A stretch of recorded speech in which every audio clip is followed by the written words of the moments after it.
So I needed to shed. That was like shedding things and allowing myself to step into who I am, and the joy retreat really helped that further. And yeah, and to just not hang on to things that don't serve us, because that's taking up space that we could be using for the things that bring us joy, and to focus on ourselves, because we've been taught not to.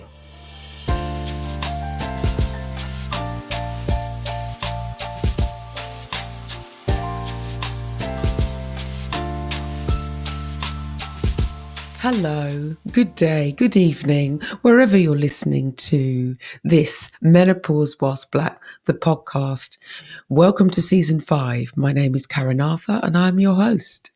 This podcast, Menopause Whilst Black, is committed to sharing these stories of Black people who are experiencing menopause, primarily based in the UK. And I'm your host. How are you?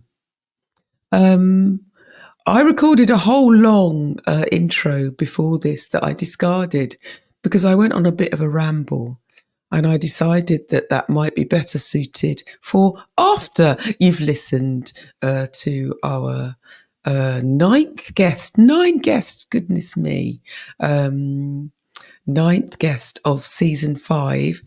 And then I'll have a chat with you afterwards. So get comfortable, however that may be, whether it's sedentary or whether it's running or whether you're on the bus or traveling, however you're listening to this podcast. I just want to thank you for being here, and I hope you enjoy. I'll see you on the other side. Bye. I have a new guest. My new guest is Karen Charles. This is her bio. As a personal growth coach and mentor, Karen uses her lived experience to help empower Black and brown women and those from communities who are minoritized to move from surviving to thriving in all seasons of their lives. This is underpinned with an emphasis on well-being, self-care, and discovering sources of joy. Karen's previous career and experiences in the advertising industry and life led her to this purpose. Karen adores embarking on these journeys and the positive difference it manifests in our lives. Welcome, Karen. Thank you, Karen. Lovely name, by the way. Isn't it just? It's a name that pins us to a certain year. I think it's 1962. I think whenever I meet a Karen, I know that they were born in the 60s. Exactly. Karen, Sharon, Tracy, right? Right. It's so true. Oh, my goodness me. Yeah. Anyway, welcome. Thank you so much for agreeing to have a chat with me. I'm loving the Get Money Green and your head wrap. Thank you. For those who can't see this, she is wearing Get Money Green top and a beautifully wrapped head wrap, which is sitting on top of her head. I love it. So, Karen, I've done your introduction. Thank you. Now to the nitty gritty. Tell us about yourself. Who are you outside of your title?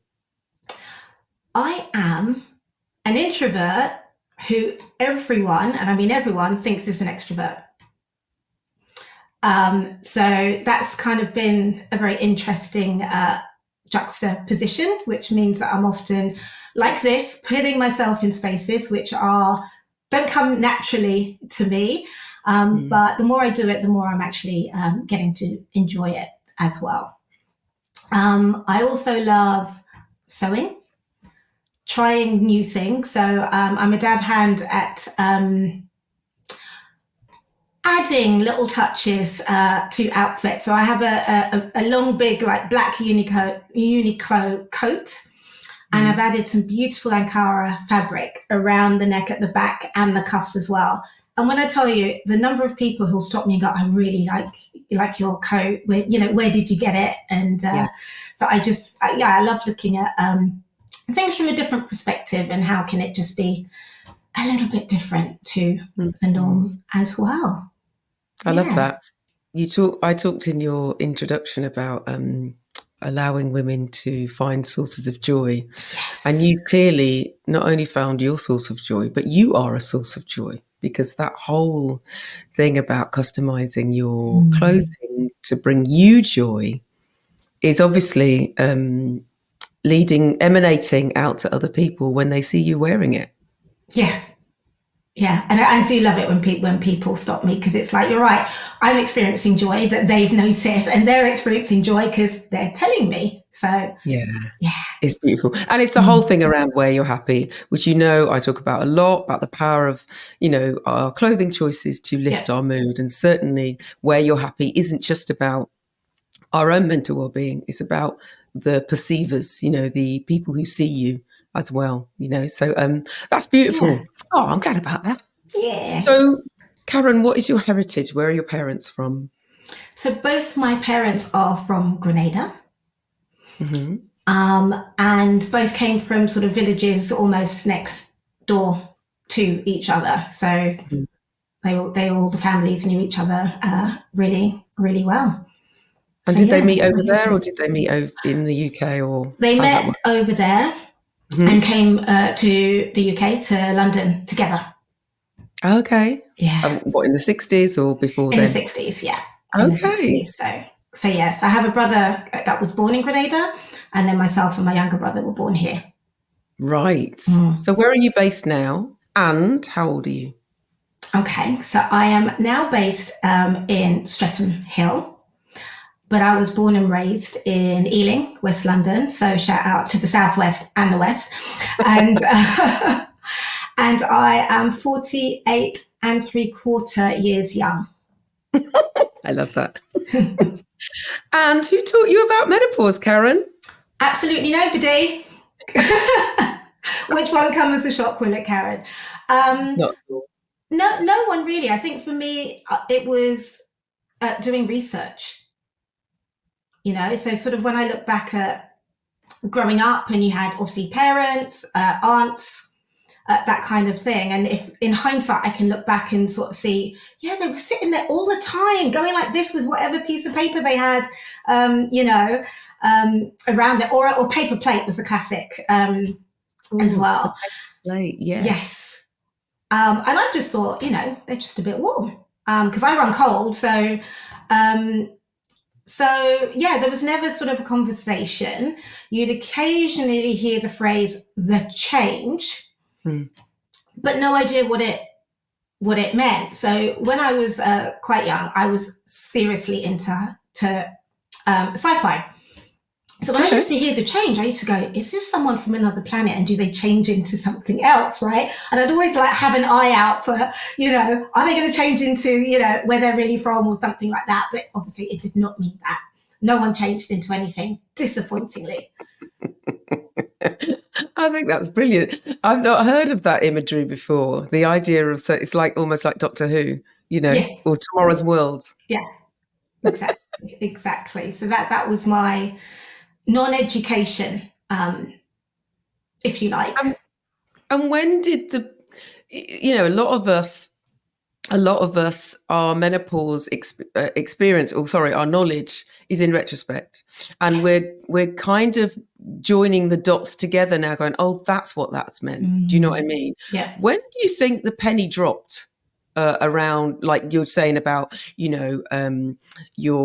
the elders fanning themselves with paper plates because they were hot, and now you realise that not only that was menopause, but the change meant menopause. When did you go, oh, that's what it is?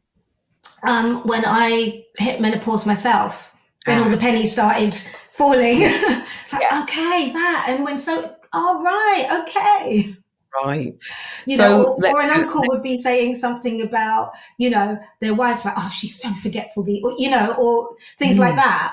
And then bit by bit, it's like, okay, I get it. So let's go there then. How did you know? No, where are you on your menopause journey now? Deep sigh.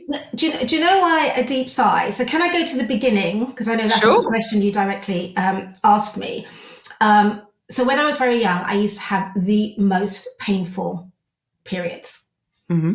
And every single month was just a nightmare. And it wasn't a cycle of like 28 days. It was just sort of very erratic. So the answer to that tended to be they put you on the pill, which means that you don't get the pain and what have you. And then I moved from that to a Mirena Coil. So I was not in touch with my periods because they had stopped with the coil. So I didn't have that indication, which I think many women do have, like your period's late or it hasn't arrived or anything like that. So I didn't know. And also my friends who are similar age were starting to go through it, but I wasn't experiencing any of that. So I spent a lot of the time keeping my mouth shut because no one wants to hear that I'm not having those things happen to me. And that was just part of the learning as well. And it was kind of, okay, this is a heads up for what could be coming my way. But interestingly, it's only this year that I've actually had symptoms, like proper symptoms. What no messing around symptoms. What would you define as? And I'm interested in the fact that you use the word proper symptoms, like there are improper symptoms. No. I just mean it's like when you catch up with, like when I caught up with my friends and was experiencing the same thing. It's like, okay, I get it, but it was also helpful that when it arrived, I wasn't shocked by it. So by that I mean hot flushes. So I don't get them regularly. I know some people may have them when they have a hot drink or if they drink alcohol. That doesn't impact me at all. It will just, there's no rhyme or reason to it. It will come and it will go. And sometimes I'll have one that can last the best part of a day, but it's like a slow hum rather than a, really sweaty. Wow. Yeah. So when I have questions, I always have questions. When did your period start? How old were you? Probably about 16, I think. Okay. So maybe a bit earlier. Okay. No, whatever age you start high school, that age. So we're talking 11, 12, maybe? Oh, no, then. Maybe 12, 13. See, I can't count years. I just remember what happened, everything about it, but not what year. Yeah. And so how long had you been having these painful periods every month? Well, whenever they decided to come, before you went on the Mirena Coil, and who made that decision? Was it a parent? Was it you? How did that decision come about? No, so the Mirena Coil, I was a grown woman. Okay. So that was me having a conversation, not with my doctor, but with a reproductive centre. Okay. As I think they were called then. So yeah. Right. Okay. So you suffered all that time. Yeah, the pill really sort of helped because it helped regulate periods and I didn't have the pain. Right. Okay. And you went on the pill, how old were you? I was probably 18, 19, I think. Right. And it's a common thing. There's the lady who did Sex, Mind and the Menopause with Davina McCall, Kate Muir. That talks a lot about, goes into more depth. So I guess it's the sequel to Sex, Myths and the Menopause that I was in. But the second one goes more deeply into talking about the pill, talking about how hormones affect us, that kind of thing. And I know Kate Muir's either written a book or there's a book coming out saying everything you wanted to know about the pill, but we're afraid to ask. So, but my point is that a lot of this story is common. Is that we lose touch with our bodies. I mean, I was on the pill from 16 to 28, and I only came off it because I wanted a child. So, and it's a very common thing. And so so when menopause hits at the other end of the spectrum, I suppose, we're kind of not aware of how our body is because we've been out of touch with it for so long. So that's interesting. So your menopause started with hot flushes, or was there something else? It was mainly the hot flushes. Mhm. Actually, before the hot flushes came very dry skin and hair. Okay. Like Tell us more. very dry. So I could put something on and in front of my eyes I'd get ashy.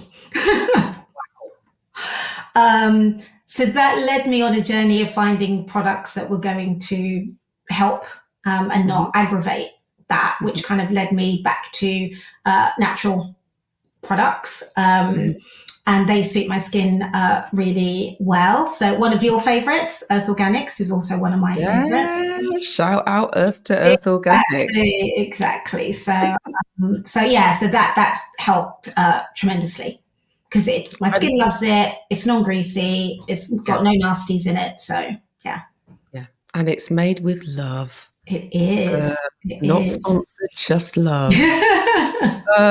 What did you do about your hair? So was your hair dry or was it breaking off? What was going on with it? It was just dry, like really dry, all the time.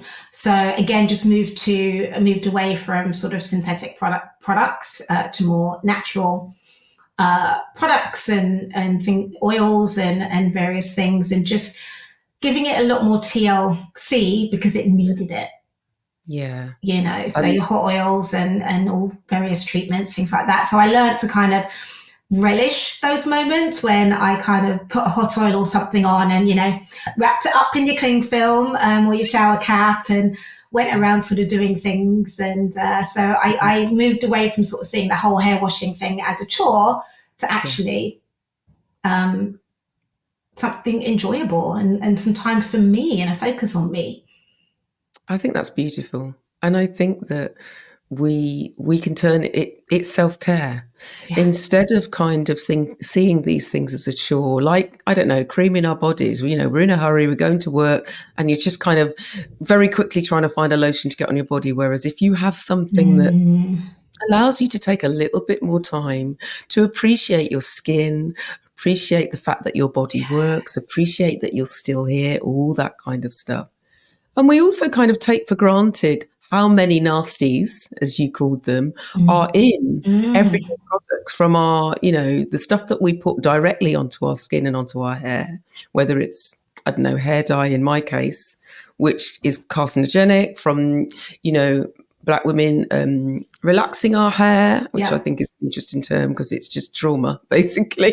I did that for years, which is also carcinogenic, and all of these things are coming up now, as well as the parabens and things that I think it's Pamela Windell, hormone coach, who I interviewed before, who talks about how these work against our hormones. And so they're kind of blockers. So we can do loads and loads of things that are, I don't know, exercising and not smoking and eating healthily, but we're still putting crap basically on our bodies. So we need to, it takes me longer to do my shopping because I'm reading absolutely everything. And in fact, one of the reasons I got my varifocals, other than the fact that I can't see very well, is that I was tired of taking my, putting my glasses on and taking them off and putting them on, or asking people to read things for me, or taking a picture of it and enlarging it. So yeah, good idea. I'm glad that you were able to find solutions for you as well. So did you discuss your menopause with anybody else? How is it perceived in your family? I know that you work as a coach, but I don't know whether you work in a work environment as well with other people. I do, yeah. Who are you talking to about? Who have you spoken to about it?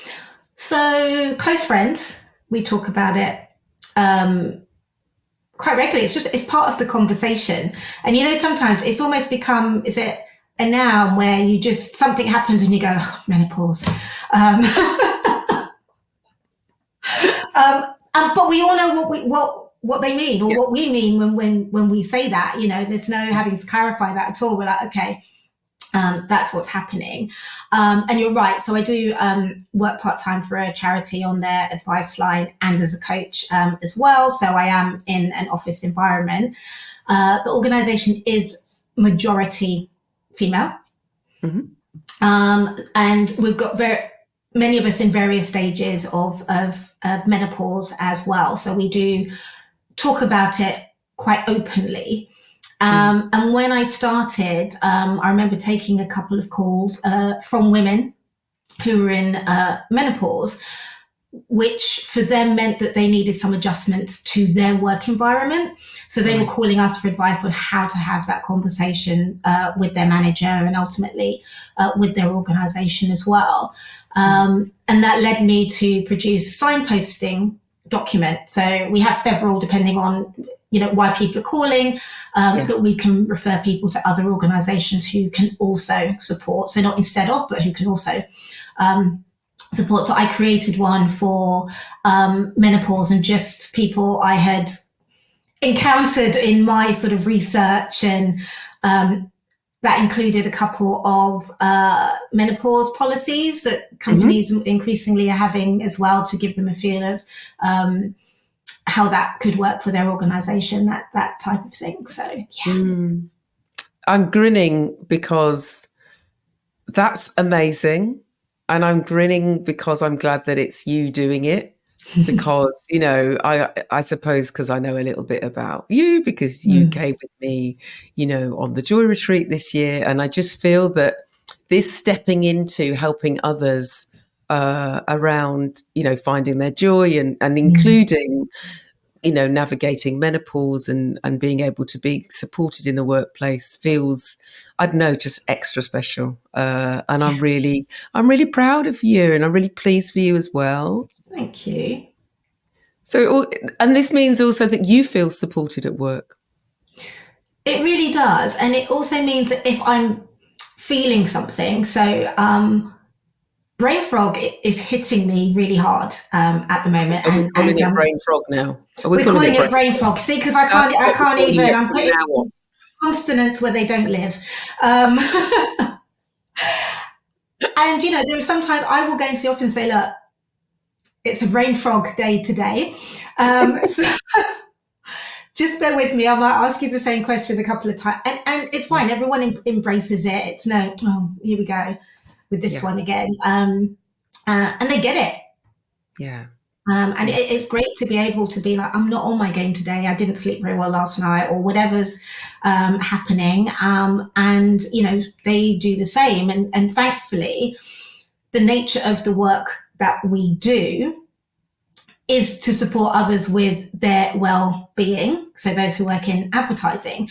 And if we can't do that ourselves within our organization, then how can we do that for others? So I love that we practice what we preach as well. Yeah, it sounds brilliant. It sounds like, a perfect work environment for where you are at the moment. Do you think it's because, did you say it's all female or predominantly female? Predominantly female. And do you think that that's the reason as well, or do you think you would rope everybody in? Yeah, we talk about it quite openly. I think, yes, because of that, but I think because of the nature of sort of the Advice Line team, we all have a parallel or similar nature in wanting to help and support others. Yeah. So I think we just, there's that innateness in us to do that. Yeah. Yeah. Good stuff. So back to you. What are your most interesting, or have been your most interesting or worrying or fascinating menopause symptoms to date? So I'd say the most terrifying was when I had what I believe was my first ever hot flush. But this thing wasn't skimmed. It wasn't semi-skimmed. It came in full fat, right? And I was with a group of friends and we were eating, and the table had just been laid. And then all of a sudden I just got hot, and I was just like it was winter, and I was taking layers off, and I wasn't feeling right. And I literally felt I was going to get so hot I would self-combust, but I didn't know what to do. So I was just sitting there, and stuff is happening and I'm trying to process it. So then I leave the table, go into the bathroom and just run cold water on my hands, up my arms. And Wow. I think I'm not hyperventilating, but just breathing became a little bit labored. And at the point I was gonna go back into the dining room or shout, I think you need to call an ambulance, it just went shh. Wow. So it just diminished. But and I'm like, but no one could win. If I tell someone, they won't believe me because I don't have any evidence. Because I wasn't sweating, but I was like, I reckon you could. It felt like you could fry food on me. I felt that hot. How long do you think it lasted? Or how long did it feel like it lasted? It felt like it lasted minutes. I feel seconds, because if I'd been gone quite a few minutes, someone would have said, "Oi, dinner's getting cold, get in here," you know? So that's kind of my indication that I obviously wasn't absent that long. But it was horrible. Absolutely. I just didn't know what to do. And how did you reconcile that? Like, you realised straight away that it was a hot flush, or you weren't sure? I suppose because it was your first one, you didn't know what was going on. I didn't equate it to being a hot flush. I just thought something was horribly wrong in my body somewhere. So moving on, that happened again, and you realised that it was a hot flush, that it was related to menopause, or did you speak to other people? Actually, I didn't really sort of speak about it because it passed. And then I got ones that weren't as severe, but occasionally I'll get one that is of that level. But I know what it is, and I'll breathe, and you know. And that's how you focus on your hot flushes, is you turn to your breathing, to your breath work, or do you do something else? Do you use something else? Breathing. Yeah. Yeah, okay. I find that helps because it calms the nervous system as well. Because I think like when you get a hot flush, you get flustered, but I think sort of levels of cortisol probably rise as well. So it's that anxious feeling that goes with it, and probably those feelings of potential embarrassment, because you can feel you're sweating on the inside and the outside, and it's like, oh, but what are other people thinking who can see me? And you know, it's like, come on, half the population go through this. And breath work is also important because it can lead to panic attacks. If you're worried about what's happening, you're worried about people seeing you, you think that you've gone bright red, all that kind of stuff, that can also lead to more anxiety. And so that breath work is important. Do you have any techniques that you recommend? Did you go somewhere like YouTube, or did you just make it up yourself? No, well, so from sort of doing yoga, I was familiar with sort of different types of breathing. But my favorite in these instances, or if I'm about to be public speaking and super nervous, is the 4-7-8. Yes. So you inhale for 4, hold for 7, exhale for 8, and do that for me, it's like a minimum of a couple of minutes, but longer if I have, you know, the space and capacity to do so. Yeah, if I can remember it rightly, it's pranayama. Yeah, that's right. I'm trying to say all the syllables. I was thinking, just put an R in there. Yeah, absolutely. So did you consult a doctor? And if you did they offer you support? This is the common reaction you get to the question, isn't it? Probably. Yeah.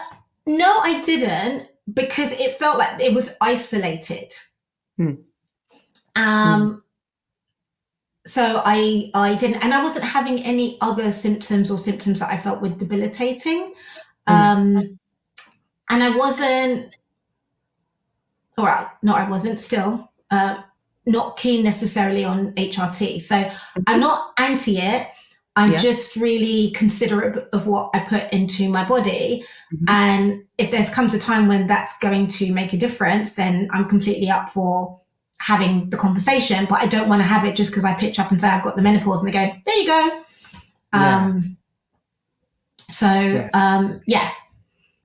Okay, but interestingly, earlier this year, I was experiencing pain in my abdomen, and then was sent for some tests, which turned out to be a fibroid. So when the results came back to the doctor, he said, "Oh, well, you know, you're probably over you're out the other side of menopause, so there's nothing to be done here. And I'm like, mate, I've only just been getting the full fat symptoms this year at my grown age. So let me be the judge of that. So, and seeing as you've dropped that information, how are we dealing with the fibroid situation? So I was fortunate that the person who was doing the examination at the hospital was one who talks as she works, which I really appreciated. And she had the screen so I could see it. And there was a student, and the student was asking questions. So I was getting all this knowledge without having to ask too many questions. And she said, you know, it's really small. So they don't anticipate it will get bigger because it's estrogen that tends to feed it, apparently.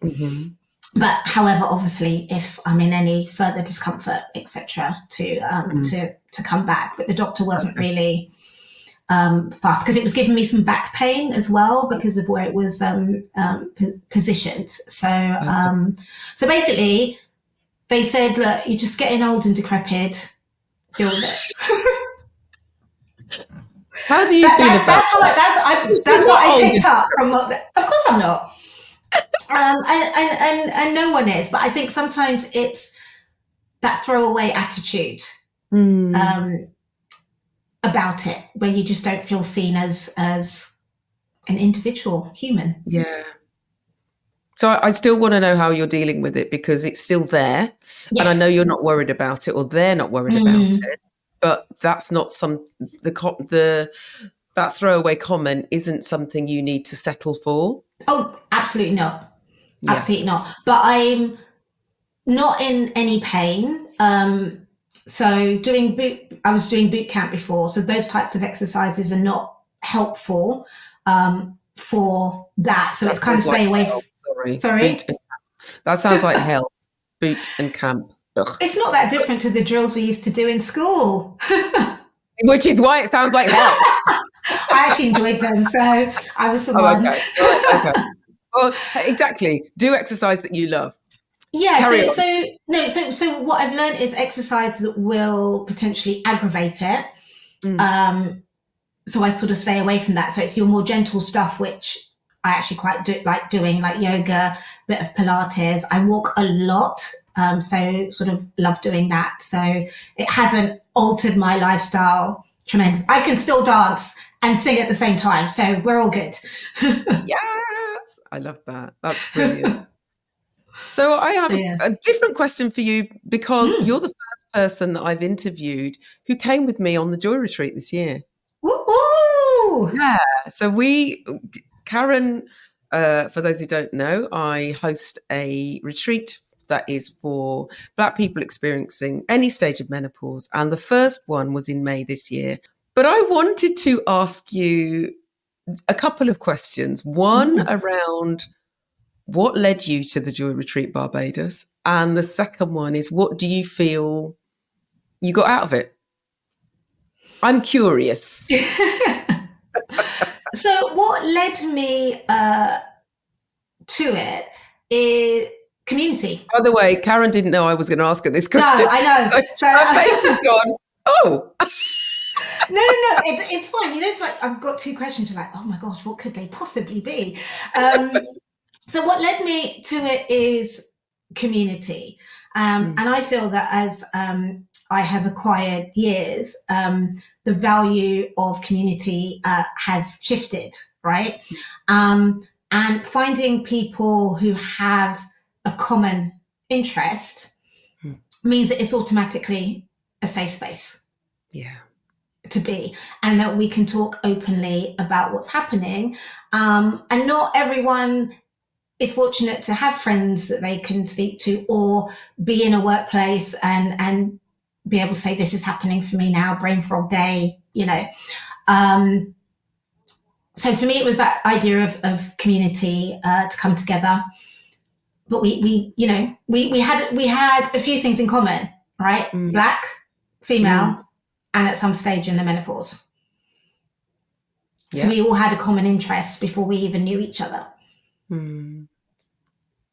Yeah. And for me, it's that safe space as well. So I love a retreat, and I used to do them a bit more regularly once upon a time as well. And I love the value, particularly of getting on a plane and leaving this island.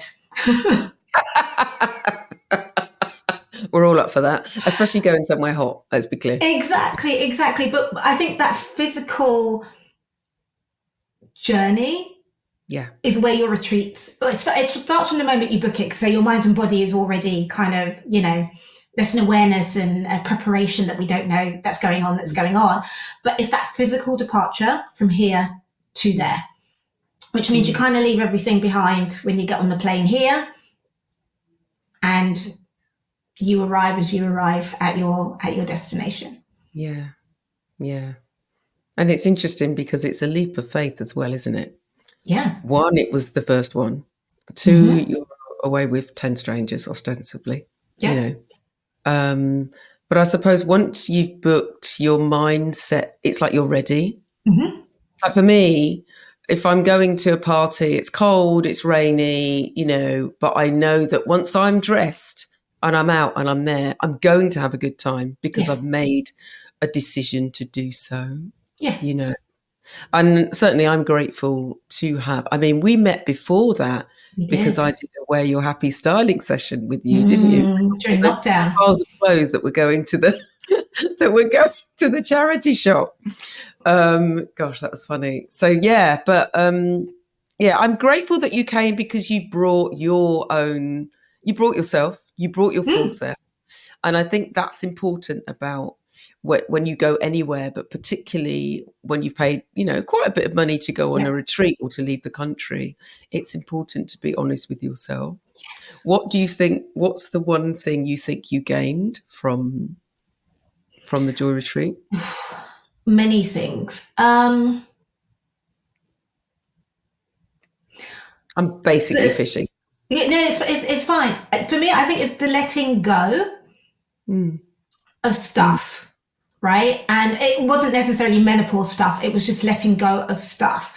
And I feel that as women and as Black women, we're given a load of stuff, right, by society, in the way that there is a lack of care for us, but we're given a load of stuff. So I find that in those environments, and that safe space and that support that we had of each other, that you can let go of things. So, you mentioned the Wear Your Happy session. So that for me was a huge part of stepping into who I am. Like not pretending like we kind of, put a foot in and go, like fully. So I needed to shed. That was like shedding things and allowing myself to step into who I am. And the Joy Retreat really helped that further. And and to just not hang on to things that don't serve us, because that's taking up space that we could be using for the things that bring us joy, and to focus on ourselves because we've been taught not to. Absolutely. And I think what I took away, well, there was so much obviously for me to take away, even though the retreat was for other people, it was kind of for me too. But the commonality in us being Black, in us being women, and us being in different menopause stages, all of us having experienced some form of racism, was also that feeling of not being alone, And I think that sometimes you turn up to spaces and you don't know people, and you kind of keep yourself, you listen to other people, but you're like, well, I'm not going to say anything about myself. I'll listen to them. I'll support them.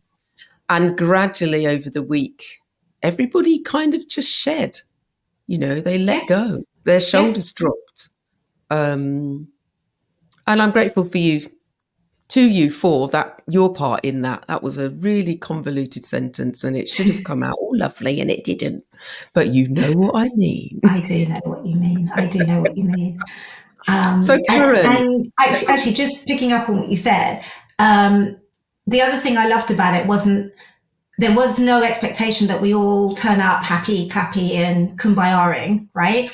And exactly as you said, people in their own time. Do you know what I mean? It was a collective journey, but it was also an individual journey. So throughout that time, everyone came to the places that they came to in their own time and in their own way as well. Yeah, it was for me, it was interesting to sit back and watch different people blossom. It was beautiful. Yeah, I hear that. I hear that. Yeah, I mean, it's an expensive week if you're just going to lie down and do nothing. But I did say, if that's what you want to do, oh, go on. But is it expensive, right? So it depends on your definition of expensive. And, you know, as a coach, similar position of, this isn't cheap, but there's a reason for it. And sometimes I sort of say to people, kind of use what you know about them. If you know someone loves a handbag or, you know, loves nice shoes or whatever that may be, it's like you've paid that for a handbag. You've paid that for your Jimmy Choos or, you know, whatever your brand of choice. Yeah. So it's an investment in yourself, which will be in fashion a lot longer. You know, and I think as Black women, we don't get invested in. So it's kind of an alien concept to pay for that, because we've not had access to it. Yeah. So, and if that investment lasts and changes the way that we show up in the world, then it just, you know, paperware kind of goes out the window in a sense, you know? Yeah. But I feel that in our mindset, it's really hard for us to sort of see and acknowledge that initially, because it's alien. Why do I feel like I'm being coached? Oh, look what happened.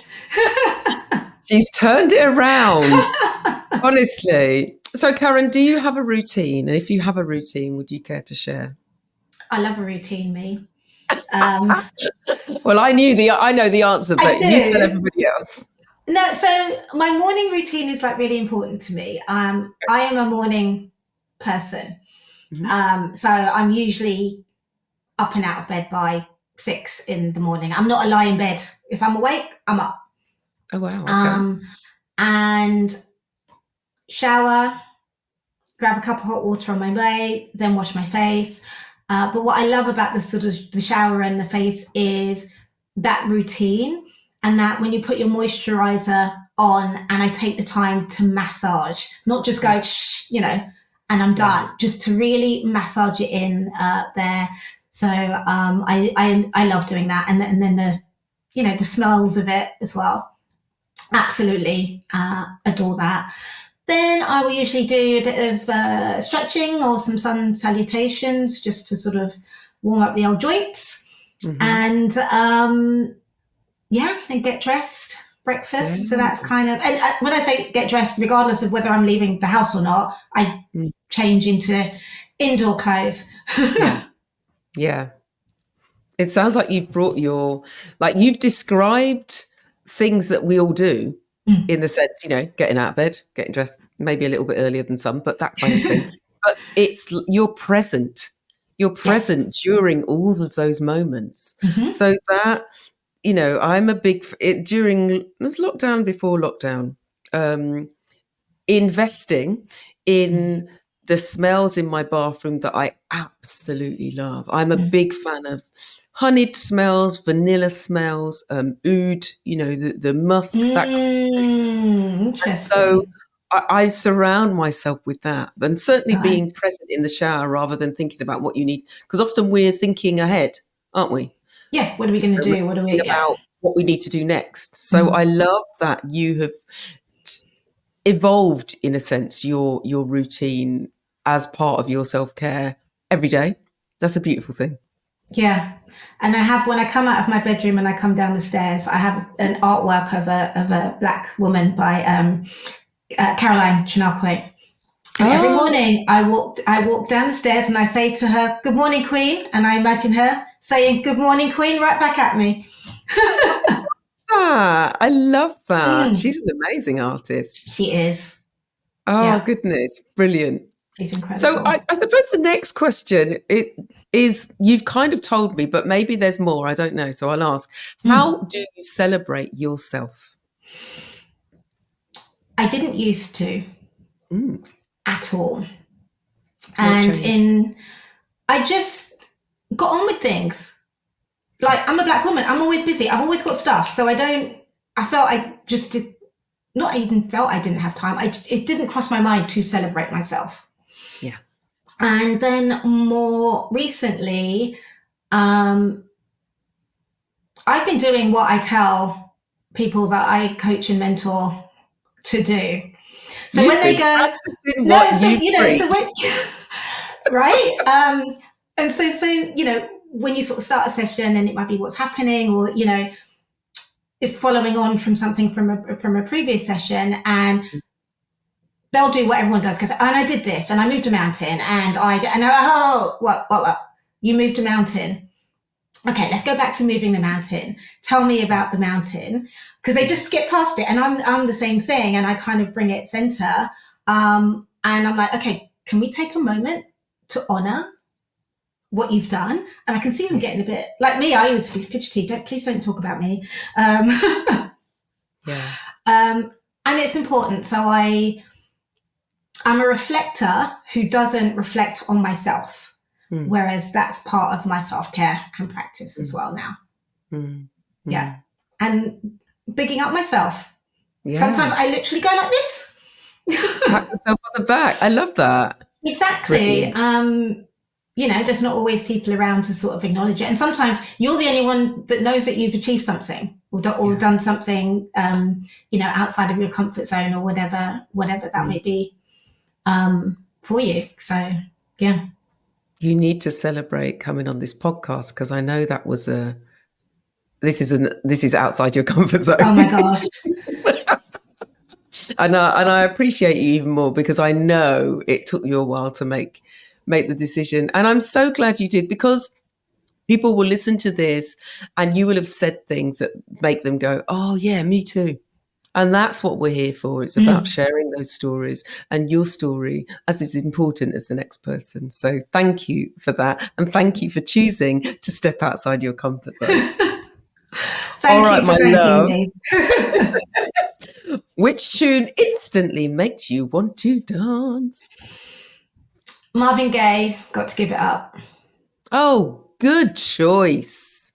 Good choice. And it's the lyrics. At the beginning is me. So basically saying I used to go out to parties and dance all night. But it was too nervous to dance, basically. So I stood there like a wallflower. But then, the music was like, no, come on, you need to be free. Come on. And then he gets up and he dances. So I love the tune. I love the lyrics. But yeah, the whole thing is a work of art. That's a brilliant choice. Thank you. That will go on our list. And we've reached the final question, Karen. You did it. What is the one piece of advice that you would give to any Black woman listening to us now?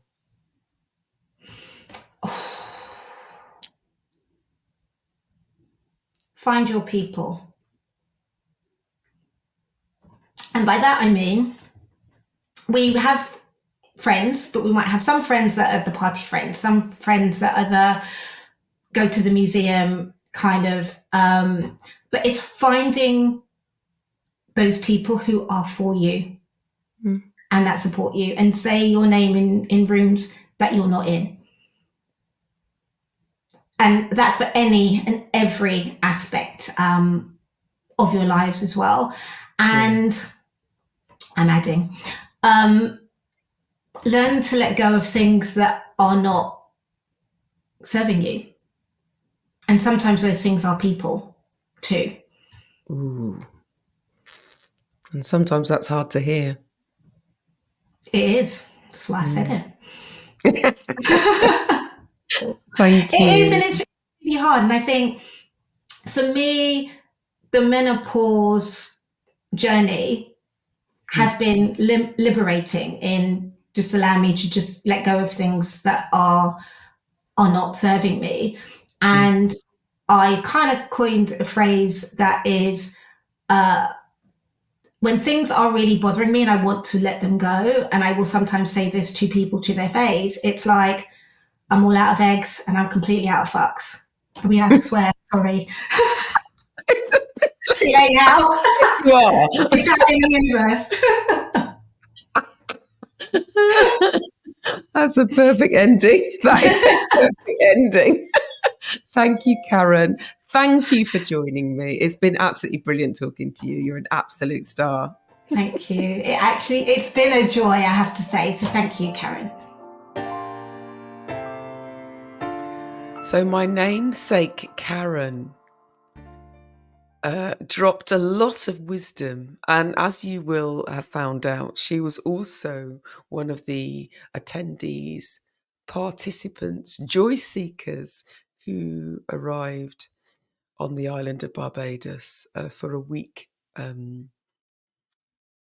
the Joy Retreat Barbados in 2023. And I'm so grateful that she is in my life, and so grateful that I was able to share my first experience with her.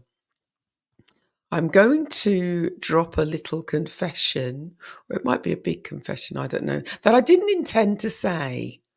But I'm going to give you some context. So yesterday was Blue Monday. I don't know whether it's a worldwide thing or a UK thing, actually. But anyway, Blue Monday, which has been coined by psychologists as the most depressing time of the year, I would say. So it's always the third Monday in January. And it has become a kind of a marketing ploy. You may have noticed that brands were dropping things in your inbox about referencing Blue Monday, and also in the same breath suggesting that you buy something.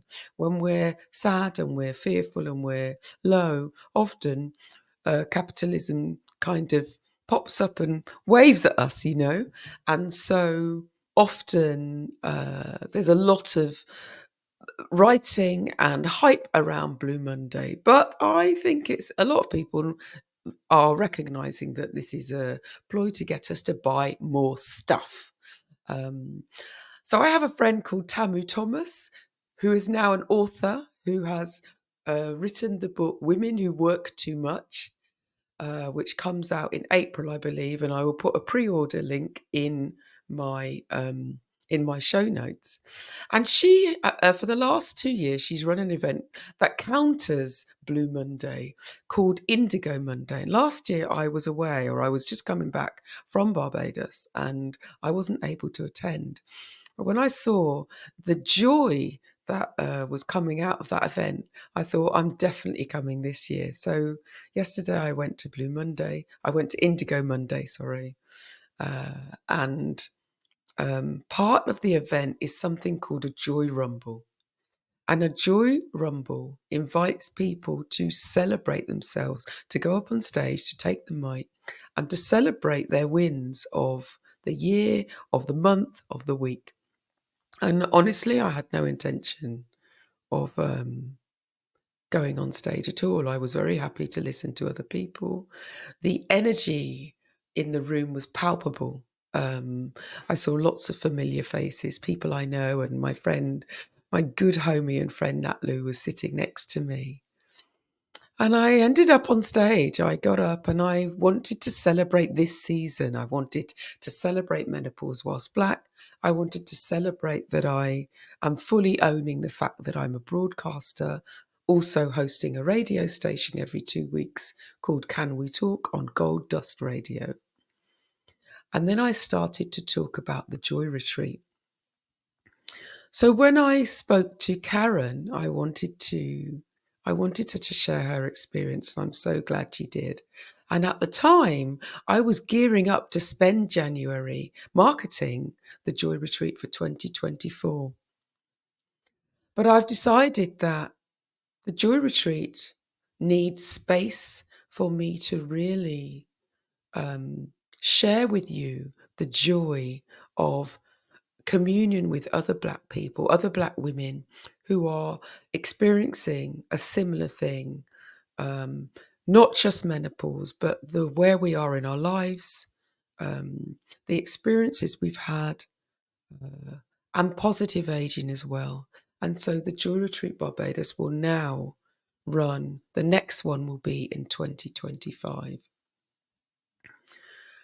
And I wanted to share this with you because I was celebrating that I had decided to practice what I preach. And I say this also because it was my daughters, Kareem and Mahaney, who helped me over Christmas to recognize that I was in danger of burning out again. Last year, when I reached the end of season 4, I wasn't really sure how, I couldn't see into season 5 at all. And I reached a kind of burnout with Menopause Whilst Black. And so this series and this season almost didn't happen. I came back from the Joy Retreat in 2023. I hit the ground running. I was full of energy and excitement at getting 5-star reviews. And I wanted to make sure that we did it again. And I was, yeah, we'll do one in April and we'll do one in August and we'll do all the things. And I conveniently forgot that I had also, in those few months, also moved home, sold my London home. I'd been in London for 36 years. I'd been in the same house for 27 years. Moved to a place by the coast where I hardly knew anybody well. Didn't know anybody well, but I hardly knew anybody, full stop. Rented for a year, looked for another place, bought another place. And I was just tired. And I hadn't given myself space and time to not only process everything I'd done, but also celebrate the fact that I had, run a retreat ostensibly on my own. I had some help with the back end by the admin, by a wonderful woman called Sidel Stewart, who runs On It Communications, remotely on it. I love that. But other than that, I'd kind of organised it myself. And one of the things I always say is about honouring your own journey and celebrating yourself. And I wasn't doing it. So my daughters had a word with me when they recognised, they could see, let me just take a sip of this tea. They could see that I wasn't enjoying myself. The contrast between last year, when I was talking about how I wanted to gather Black women together and help them to rest and move into the next transition, the next phase of their life, ready for everything. It wasn't coming across because I wasn't enjoying it. I was panicking. I was coming from a place of scarcity and fear and shame. I was sitting with some shame. I was sitting with some, I don't know, fear of failure. I thought I would let people down. I thought that I'd created this deadline and this imaginary audience who were watching my every move. And my eldest daughter, Kareem in particular, said something, it's going to sound awful, but it was so truthful. She said, I know you, something like, I know you think you're important. It wasn't as harsh as this. I know you think it's important, but people aren't watching you, Mum. People aren't watching you. Just do what you need to do. You've placed these parameters on yourself. These are your deadlines. You have to be able to step away. No one said you had to do something, had to do it every year. No one has put any of these parameters on yourself, but you. I'm my own boss. And I will tell you that when I made the decision, the overwhelming feeling was of relief. The Joy Retreat Barbados is hands down the most nourishing gift I could offer. But I want to be able to offer and celebrate it with my full self. And I want to be able to share it with everybody coming from a place of joy. And for that, I need space to honour myself, and I need space to rest, and I need space to process. So I am going to practice what I preach. I hope all of that makes sense. I know it does. I know that that's a very female thing to do, to say, I hope that makes sense. But I do. Because if anything, I need to be my own model, and I need to role model what I would love from you and what I'd love from my daughters. And that is to take moments to do things with your chest, to say yes when you really mean it and you feel it, and not come from a place of, oh my God, I'm worried, or fear, or scarcity. And also a reminder that shame cannot live in the light. So I'm confessing, I don't know whether it's a confession, but certainly I'm letting you know that I will open a waitlist for 2025. The Joy Retreat 2025 will happen.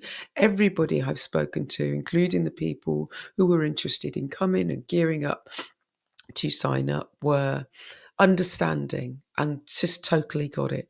So the Joy Retreat Barbados 2025 is a go. I will let you know when a waitlist opens and when I open the doors so that you can join us.